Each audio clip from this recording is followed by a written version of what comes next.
I'm often asked, am I too old to learn how to play guitar? And I always answer, absolutely not. Age does not matter. What matters is, do you have time in your schedule for daily practice? I'll take you back to when I first learned to play guitar. Now, I wasn't really passionate about it. Didn't have proper instructions, but still had my Conrad guitar in the bedroom, along with my Harmony practice amplifier and my new wall fuzz. I'll take you back there. Here I am sitting on the edge of the bed, looking around for something to do. To my left is this big poster from the Bonnie and Clyde movie, and I'm looking directly into the windshield of an old Ford. Faye Dunaway and Warren Beatty are staring back at me just moments before getting blown away. Nice. Childhood memories. On the wall over there by my closet, there are 4 psychedelic pictures of the Beatles that I cut out from Life magazine and tacked to the wall. So I'm sitting there on the edge of the bed, bored, trying to decide what to do. The first thing I think about is, wonder what my friends are up to. So I start to grab my iPhone to go on Facebook, then remember, the iPhone hasn't been invented yet. Neither is Facebook. Okay, maybe I'll play the video game. That sounds boring because, well, the reason I said the video game is because at the time there was only one video game, Pong. It was fun, but quickly got boring. Why couldn't someone invent Pac-Man or Donkey Kong or even Space Invaders? Okay, no video games. I could watch one of my favorite TV shows. I'm sure that I've got something good recorded, so I look around the room for the remote. I have a hard time keeping track of the remote, as most people do, but today I have a good excuse. This remote hasn't even been invented yet. So now that I've exhausted all of the other choices, there's my guitar and amp in the corner. Might as well go on the internet to download some Tab, but I realize, yes, you're with me here, right? The internet hasn't even been invented yet. Even Tab, although I understand it existed, nobody told me about it, and there definitely weren't any of my favorite songs published with Tab. So there's my Electric Ladyland album by Jimi Hendrix. Might as well try to listen and learn. This is the difference between when I learned to play guitar and those of you that have begun learning later in life. I had plenty of time to practice. So tip number 9, how to master guitar, is create your own program. You are being programmed. There are people working full-time to capture your attention, time and money. Facebook wants to know everything about you. Your participation in the Facebook program gives their advertisers, like me, valuable information about you. Video games reward you with a move to the next level and a shiny object for the reward. TV shows aren't called programs for nothing. They are programming you to watch and spend. Tip number 9 wants you to take a hard look at how you are being programmed by others and find space for a little of your own programming. Playing guitar has its rewards. They are more subtle than blowing away an entire galaxy in a video game, but these rewards are still quite special. So, take a look at your schedule to see how time can be allotted to create consistent space for your guitar playing habit. This won't happen without you making some difficult choices and sticking to the plan you create. Now it's time to continue the Metal Method program. Exercise 1 is an important fundamental technique called hammer-on, or just plain hammer. It's not difficult. I'll demonstrate with a hammer onto the 1st string, 3rd fret. The first note is picked, and the second note sounds without picking. I am hammering onto the second note. You must learn how to hammer the fret with the tip of your ring finger. Hammer onto the second note hard enough to sound the note without picking the second note. The hammer on must be so solid that it sounds as if I'm picking the second note. I have explained the leverage gained by the twisting motion between the first finger and thumb for the bar chord. With the hammer on, I feel the leverage or twisting motion between the hammer finger, and I'm using the ring finger as an example, but you can also use the middle finger or even the pinky. To show you what I'm feeling, try this. Pull up with your hand against the neck and push down with your finger to clamp the finger as hard as possible to the neck. So I'm pulling up this way, I am using a twisting motion to hammer that finger really hard into the neck of the guitar. The only way that I can force it into the neck of the guitar is by using this twisting motion. This is an exaggeration so you can feel where leverage is applied to hammer the finger solidly onto the string. Here's exercise 1 played very slowly.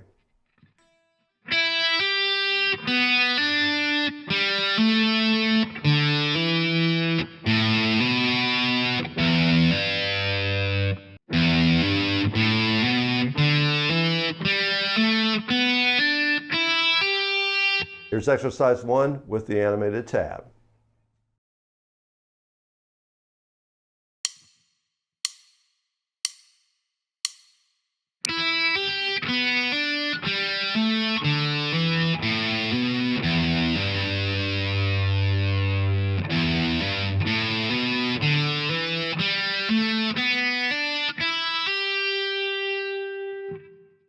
Exercise 2 is an excellent finger exercise to develop finger dexterity with all 4 fingers of the fretting hand.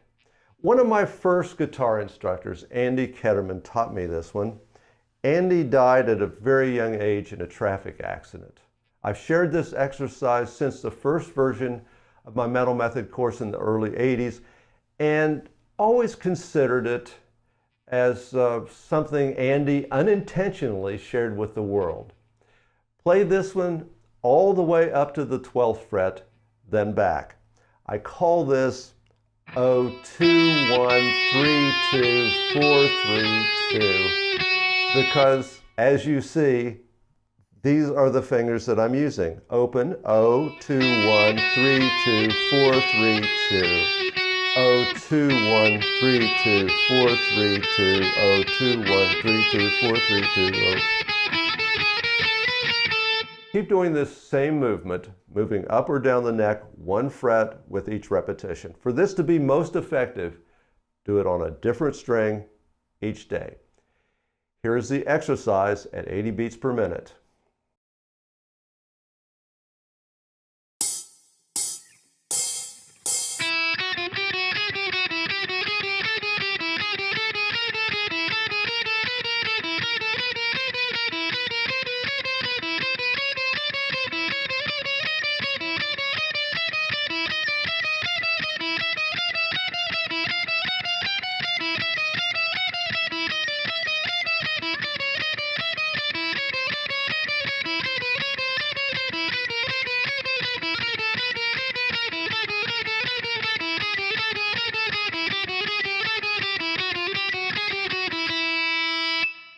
"80 beats per minute may be too fast for you. If so, adjust the metronome to your comfort level. This isn't about speed, yet.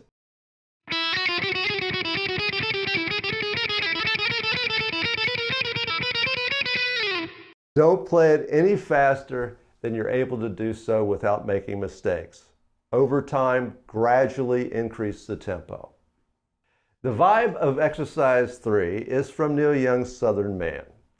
Since it's my own take on this classic progression, I thought I would call it either Southern Guy or possibly Southern Dude.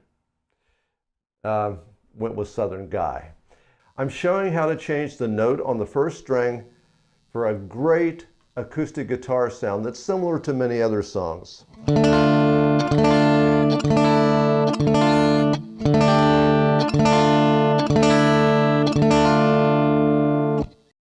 Here's exercise 3 with the tab.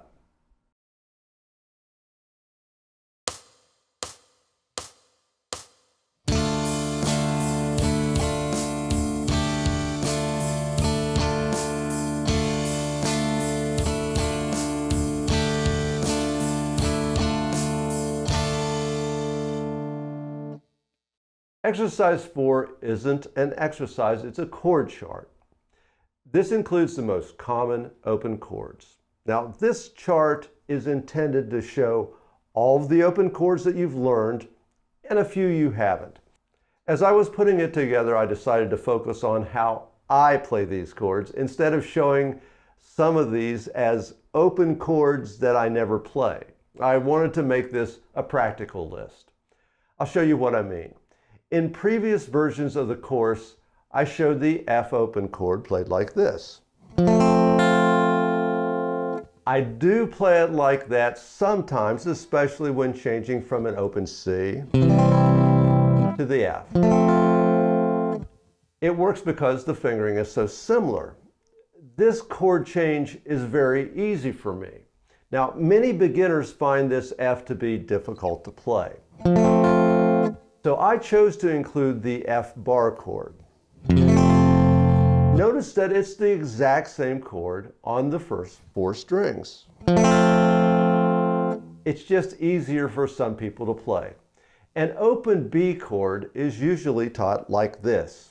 I don't play that voicing because the B bar chord includes the exact same notes. In past revisions of the course, I included a bunch of chords that I seldom play. Some of them I even had to look up to put the chart together. Full disclosure. This time around, I decided that's silly. These are the chords that I play most often. Here's exercise 4 with the tab.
Exercise 4 is a chord chart. You will not be able to play these at the tempo listed in the tablature, so don't get stuck here. Set this chord chart aside and review it as you progress through the course. As you learn songs that include these chords, they will become much easier to play and remember. And honestly, you won't need to know them until you're actually using them. Still keep reviewing exercise 4 in the weeks to come until you can play these easily from memory. See you next week.